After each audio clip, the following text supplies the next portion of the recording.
Simon Dujwanga, the State Minister for Energy in Uganda, the organizers of this conference, all the participants from the various organizations, all protocols observed, ladies and gentlemen, good morning. I want to start by conveying the apologies of our Cabinet Secretary, Honorable Davis Chilchil, who was supposed to be making a keynote address. And on his behalf, I will be making that keynote address. We do have an ambitious plan of putting in 5,000 plus megawatts into the grid. And I know there have been many questions, some positive. There have also been critics. And what I want to do is just to take you on a very short journey about the power sector in this country, because I do recognize that we have international guests who may not necessarily be familiar with our power sector here in Kenya. And then I will briefly talk about the 5,000 megawatts, and I'll also even include some initiatives that we have within this region. Let me start by talking about the power sector in this country, and our mandate is mainly to facilitate provision of clean, sustainable, affordable, competitive and secure energy. And some of the priorities that we have put in perspective is national electrification. We are looking into creating a much higher access of electricity. We want also to focus on renewable energy development, especially geothermal energy. And of course, on the petroleum side of things, we are looking at exploration, pipeline construction, storage, distribution, and marketing.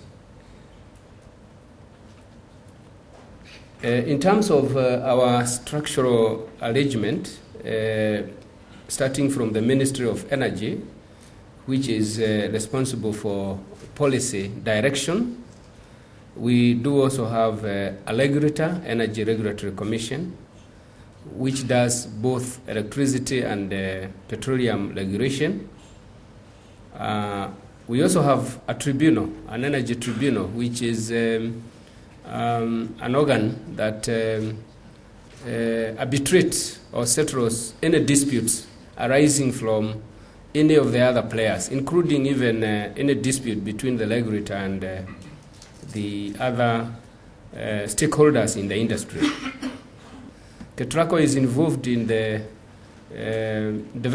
new developments of transmission lines, and rural electrification is focused mainly on electrification in the rural areas. Then we have KenGen, which looks at generation. At the moment, they are about 70% of the total generation. So we do have very good frameworks of independent power producers. And we do have quite some skills. We do have lawyers, we have engineers like David Mwangi has been involved in the development of this framework of the IPP. On the petroleum side, we have a refinery. At the moment, we are not operating the refinery because of its efficiency. Its efficiency has run down, and therefore it's much more economic to import refined products rather than refining here.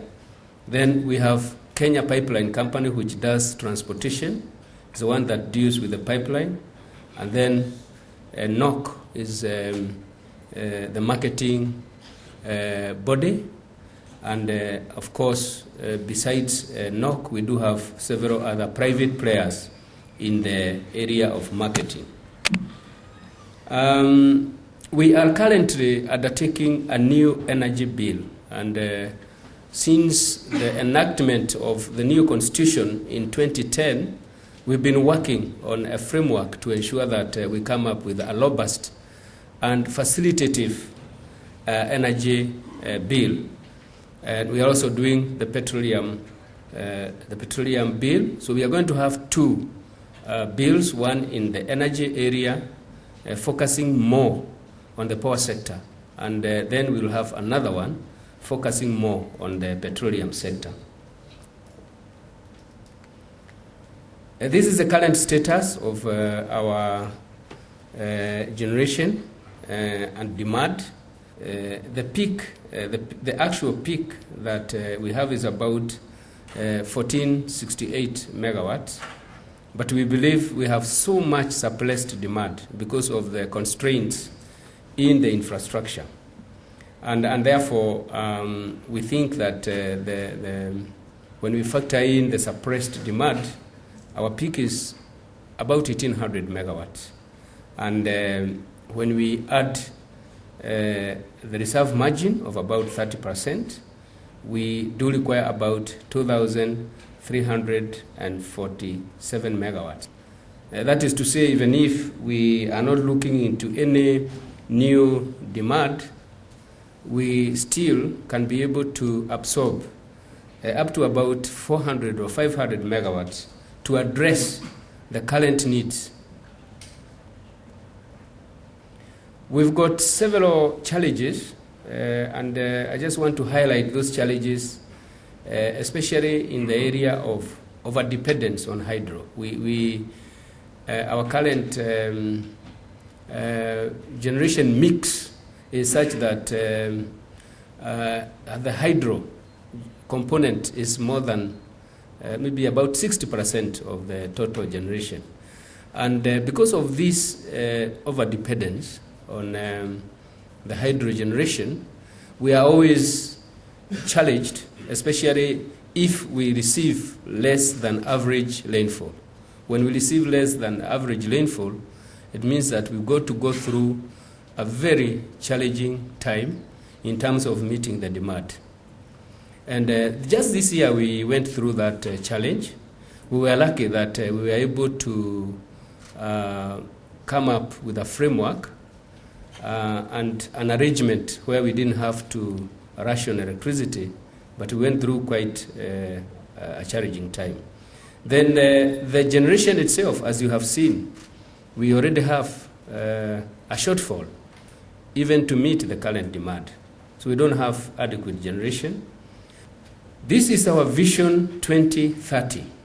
This is our vision. This is our dream. This is our plan. And you can see at the moment we are focusing on the 5,000. The 40 month is where we want to get to about 6,400 megawatts. And just to address some very fundamental questions that have been raised about these 5,000 megawatts, it's good to just have a glimpse of some of the areas that we believe will be absorbing or will be creating demand. We do have iron and steel in this country, and quite huge deposits, and we've not yet been able to process because of its huge requirement of power. We think if today we started doing iron and steel smelting, would actually require about 2,000 megawatts to do a good job of the deposits that are available. We are doing the standard gauge and light railway. It's already started, and the government has made a decision that we should not use diesel-driven trains. We will be using electric trains, and finally, we will definitely be requiring about 1,171 or even about 1,200 megawatts. We have ICT parks, which have already started development. And we also have the LAPSET. LAPSET includes several infrastructure patterns. We are going to have a crude oil pipeline, and this pipeline will require a lot of power because the crude is waxy and it is got to be heated and it's also got to be pumped. So we'll be requiring about 350 megawatt. There's a hyped up activities in the area of irrigation so that we can be able to address food security in the country.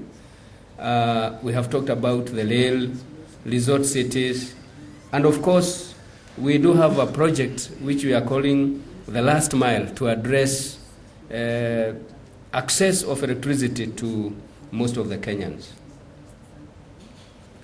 The areas that we have prioritized in the Ministry of Energy include the 5,000 megawatts, together with the infrastructure that will address evacuation of power and also consumption of that power.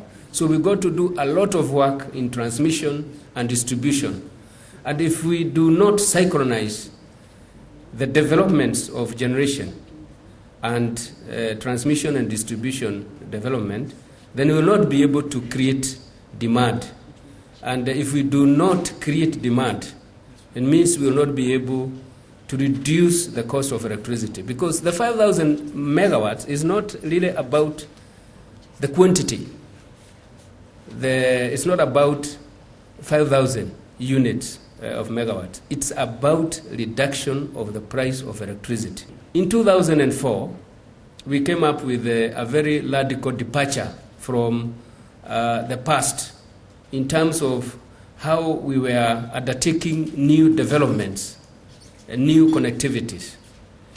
And at that time, we had about 600,000 customers into the grid. That was about 12% access. When we changed the approach of our electrification, and the way we did it is by standardizing the connections, especially for those customers who are close to transformers and the rest of the infrastructure. And we moved from about 600,000 in 2004. By that time, we were doing an average of 40,000 customers per year. But we lost to do about 400. We actually did 400,000 customers last year. So it means that is 10 times growth within those 10 years. We also put in about 2.1 million additional customers. Now, the way I would want to look at it is in 10 years, we did 3 times the number of customers that we had done in about 82 years. Because the age of the power sector by 2004, this power sector was born in 1922. So 600,000 customers for about 82 years, 2.1 million customers in 10 years. We have no doubt that we can do about 1 million customers per year for the next 5 years. We can actually be able to do about an additional 4-5 million customers. And when we do that, our access will be in the region of 75-80%. So we rise from the current 32% to about 80%. That is about 2.5 times in only a period of 5 years. So it requires a very radical approach. And yesterday and tomorrow, we do have a workshop with very many stakeholders, including lenders, including the organizations that deal with the works to electrification, Ketraco, Kenya Power, Kengen, all of them. We are meeting to sit down, learn from other countries. We have had stories about other countries like Vietnam, Peru, which have had radical and transformational growth in this connectivity. So it is a project that we are taking very seriously. I just did an analogy of what we require in terms of the resources. This will be requiring resources of about $1 billion to do this. But if $1 billion can be able to enhance access from the current 32% to 80%, the impact is huge. The impact is spread all over the country. Everywhere in this country, there will be a big change. There will be a lot of economic activities created by that access, and very, very, very significant economic growth, GDP growth. When you look at that impact against, for example, you can use $1 billion to do a load. And if you were doing a load, perhaps you'd be able to do 300 kilometers from point A to point B. The impact of that load, as you compare it with the impact of this change of electrification, is really nothing. And because African Development Bank has been very supportive in the load network, when I give them that analogy, they were very kind to very much support this last mile connectivity project. And other banks, the World Bank, the AFD, the European Union, they are waiting on the wings to also support this project.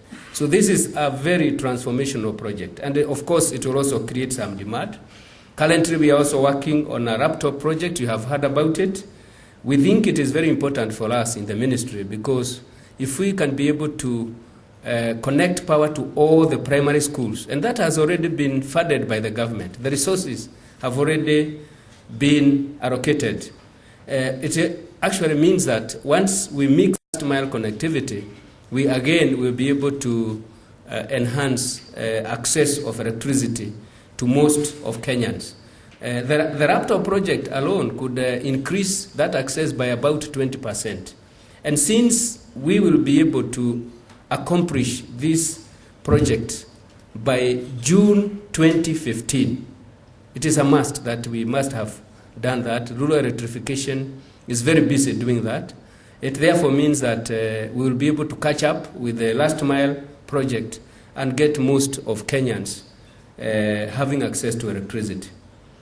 The other very important project that we are doing is the integrated pipeline project. We call this LAPSET. It's part of LAPSET. And finally, we want to get the products, the petroleum products, to Lamu, so that we can be able to quickly monetize this very important resource. This is the 40-month program. I think this is a program we have shared with the very many stakeholders. You can see it started in September 2013. After 6 months, we wanted to bring in hydro, thermal, and geothermal. This thermal was very important because it was displacing emergency power. We are now about 12 months into the program. Into the program, by end of this month, we expect to be getting the other thermal plants, and we'll also get geothermal. Actually, we've already done 140 megawatts, and we are expecting another 140 megawatts by October. So we are on track in terms of our program. And the other projects, like the LNG, we've already learned the tender. We've also learned the tender for the coal project, and we're just about to identify the investor for those projects. So this is on track. This is a big story about the 5,000 plus megawatts. This is the real story. The story of reducing the domestic tariff from about 19.78 US cents, which is what is pertaining currently, to about 10 US cents, and then also reducing the industrial tariff from 14.14 to about 9 US cents. And this is how we are putting in the plants. And this is what happens when we put in those plants. So we should be able to get about 40% reduction in the industrial tariff and 47% in the domestic tariff. This is the main story. It is not about 5,000. If we can get this done without the 5,000, we will not have to do it, as long as everybody has power. What we are focusing on is mainly the price. I said that my cabinet secretary is not available because he was involved in an emergency engagement. We have some investors from Ethiopia, and they are looking into investing in this country, and they want to get guarantee of available generation. And so they are now in Okaria, and we believe that we can even be able to allocate them a field to do their own generation, what we call captive generation, and then we'll be able to attract those investors. So that's why I said we have a roadmap. This is just the geothermal resources. I don't want to belabor on this, but it's just an indication that within that period, we are looking into about 1,600 megawatts. This does not include all what we have in Okaria, but these are the fields that we want to exploit: Okaria, Menegai, Suswa, and Barigo, Sirai fields. And all these, you can see the works are ongoing. So it's not a story, it's a reality. That is this is our geothermal basin along the Rift Valley. This is where we are exploiting most of that geothermal. What we want to do differently from what has been done before is actually to put industrial parks next to these fields. We're going to put an industrial park in Naivasha, an industrial park in Menegai, and so on. And the wisdom of putting these industrial parks is to allow industrialists to purchase power at a lower cost. You very well know that it takes losses when you transport power. So if we can be able to allocate these industries next to the generation sites, we can be able to almost give them a discount of about 10-20%, because we are not transporting that power. So that is one of the radical way of doing things. The cabinet secretary is together with the Minister for Industrialization, so that even as we start thinking about those investors, we are looking into industrial parks. These are some of the projects that I just wanted to give an update. We are still on track on the coal plant in Lamu. We are also on track on the coal plant in Kitui. The one of Lamu, we're just about to identify the investor. The one of Kitui, we've already done the expression of interest, and we will expect those plants to be on board. Then we can't do those plants without the evacuation facilities. Ketraco is busy working on these lines, Lamu, Nairobi East line, which is going to evacuate power from Lamu to Nairobi, the market. And then there are other small lines, Menegai to Sirai, and of course Kitui to Nairobi will continue, so that we can be able to evacuate that power. This is again Sirari Menegai. Again, these are the basins. We will do the generation, but we'll also do the transmission to transport the power. The regional infrastructure projects, we have a project, a regional project that we call Northern Corridor Integration Project. This is a very ambitious program by the 3 presidents of, actually 4, and even the 5th is coming on board. That is Kenya, Uganda, Rwanda, South Sudan, and also Burundi. And therefore, what we are doing at the moment, we have identified a regional integration transmission project, a line which will learn from Kenya to go to Uganda and terminate at Rwanda, and it can be continued to Burundi. At the moment, this line is already under construction, and we expect the entire line up to Luanda to be complete by June 2015. You have heard about Kenya-Ethiopia interconnector, a huge investment of $743 million on the Kenyan portion alone. And this will be on board by December 2017. We've got Kenya, Tanzania, Zambia. Again, this is a small investment in Kenya, but quite huge investment. This is already funded by African Development Bank. I think we are in the process of getting the financing finalized. Then we have got renewable energy projects. We've got many renewable energy projects. When you go back to the diagram of the 40-month, it is not just geothermal. We do have wind, several projects, 20 megawatts, 60 megawatts, 300 megawatts. This is possibly going to be the largest project here. This is the Turkana wind project, and I think they are just about to complete the financial close. We've got Kipeto, we've got Ilus, Kinagop is already ongoing, this one of 60 megawatts. So we got emphasis on renewables, because even by the time we are done with the 40-month journey, we still have about 60% of our generation sources from renewables. So we will still be taking care of the environment, even when we do 2,000 megawatts of coal. There is a lot of work going on. The government of Kenya is supporting the investors. A lot of work going on with data logging, and a lot of work going on the small atlas for hydros. And we have, of course, competitive bidding. That's what that's the framework we use for most of the investments in generation. And we also have a feed-in tariff, which has got prescribed rates for the various technologies. And we are very clear on what we want and what we are doing. And we are also working with our regional partners, benchmarking with the best so that we can achieve our vision. Thank you very much, ladies and gentlemen.